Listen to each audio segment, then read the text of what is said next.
Hello दोस्तों, तो चलिए आज के मार्केट को हम समझते हैं और एंट्री बनाने के रीजन को हम देखते हैं, ठीक है? तो सबसे पहली चीज़ बात कर लेते हैं हम प्रीवियस डे की, तो प्रीवियस डे में मार्केट ने कैसे क्या मोमेंटम किया है, उसके अकॉर्डिंग आज की ट्रेड वगैरह हमने कैसे क्या प्लान किया है, वो चल के समझ लेते हैं, ठीक है? तो प्रीवियस डे में मार्केट क्या कर रहा है, हल्का-सा गैप अप ओपन हुआ है, ठीक है? गैप अप ओपन होने के साथ-साथ मार्केट ने क्या किया डाउन साइड आया, देन मार्केट कंसोलिडेट करता रहा, देन मार्केट डाउन साइड आने के बाद अप साइड जाकर के साइडवेज टाइप का मोमेंटम करता रहा, ठीक है?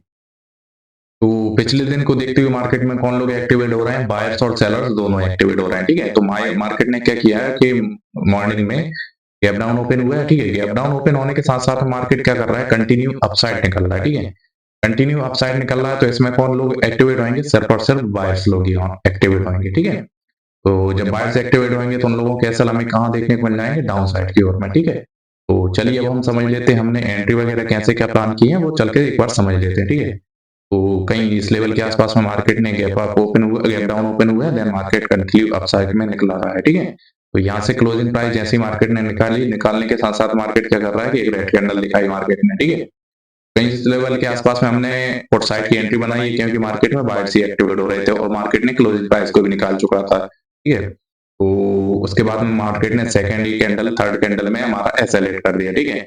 तो क्या हुआ कि इस लेवल के आसपास में कुछ बायर्स के साथ-साथ में सेलर्स भी एक्टिवेट हो रहे होंगे, तो उन लोगों को निकालने के लिए मार्केट अपसाइड और जो ज़्यादा बायर्स एक्टिवेट नहीं हो रहे होंगे, उन लोगों को भी क्लियर कन्फर्मेशन देने के लिए मार्केट ने क्या किया है कि 24,700 के साइकोलॉजिकल नंबर का ब्रेकआउट भी किया हुआ है, ठीक है?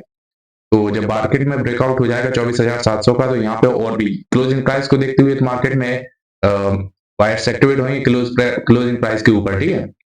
उसके साथ-साथ मार्केट ने क्या किया है 24,700 के साइकोलॉजिकल नंबर के ऊपर भी मार्केट निकला हुआ है। तो उन सबको देखते हुए मार्केट में सिर्फ और सिर्फ बायर्स ही एक्टिवेट हो रहे थे, ठीक है? तो उसके बाद में कहीं इस रेड कैंडल के आसपास में हमने फिर से एंट्री बनाई। एंट्री बनाने के साथ-साथ मार्केट में क्या हुआ है कि हमारा एसएल छोटा रहता है, इस वजह से मार्केट ने ये कैंडल बनाई, उसमें मार्केट में हमारा एसएल हिट कर दिया, ठीक है? तो कंटिन्यू हमारे 2 एसएल हिट हो चुके थे, जिनमें ऑलमोस्ट देखा जाए ना तो ₹550 तक का आसपास में हमारा लॉस हो चुका था, ठीक है? उसके बाद में मार्केट ने जैसे ही हमारे एसएल हिट करने के बाद मार्केट रिवर्स हुआ, तो कहीं इस लेवल के आसपास में मैंने री एंट्री बनाई, थर्ड वाली जो एंट्री थी, वो कहीं इस लेवल के आसपास में बनाई हुई है, ठीक है? उसके बाद में मार्केट ने कंटिन्यू हमें प्रॉफिट भी दिखाया, देन मार्केट कुछ प्रॉफिट से हमें लॉस में भी लेके आया, then market continue downside का मोमेंटम किया हुआ है, ठीक है?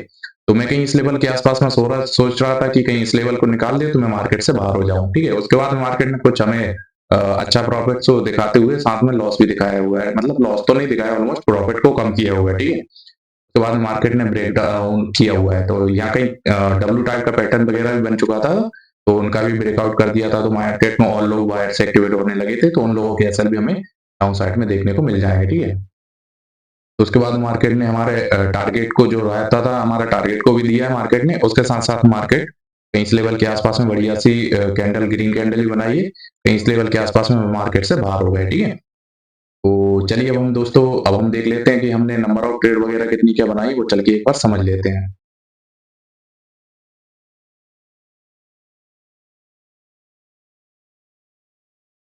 तो जो हमारी नंबर ऑफ ट्रेड हैं, वो हमने 3 ही बनाई है, ओवर ट्रेड में हम आएँगे नहीं क्योंकि 3 ट्रेड के अंदर-अंदर अगर हम रहते हैं, तो हम ओवर ट्रेड में नहीं आएँगे। 3 से 4 ट्रेड हो जाती है, तो हम ओवर ट्रेड में कहलाएँगे, ठीक है? तो फर्स्ट एंट्री हमारी 222 के आसपास में हुई, 215 के आसपास में एसेलेरेट हो गया, 209 के आसपास में री एंट्री करी, 204 के आसपास में फिर से एसेलेरेट हो गया। तो 210 के बाद में हमने फिर से एंट्री बनाई, देन मार्केट में ₹249 के आसपास में फिर मार्केट से प्रॉफिट को बुक करके निकल गए, ठीक है?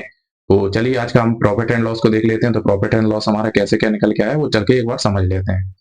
तो आज का जो लॉस काटने के बाद में हमारा जो प्रॉफिट निकल के आ रहा है, वो आ रहा है ₹1356 के आसपास में, यानी कि ₹1356 का आज का हमारा प्रॉफिट रहा है, ठीक है?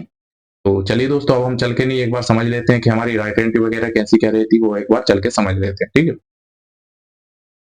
तो ये जो एंट्री बनी, ये भी बिल्कुल हमारी परफेक्ट है, सेकंड जो एंट्री बनी है, ये भी हमारी परफेक्ट है, ठीक है? बट एसएल छोटा होने की वजह से हमारा मार्केट ने एसएल को हिट कर दिया, ठीक है? कोई दिक्कत नहीं है। तो चलिए दोस्तों, आज के मार्केट को हम यहीं पर क्लोज़ करते हैं। Thank you so much.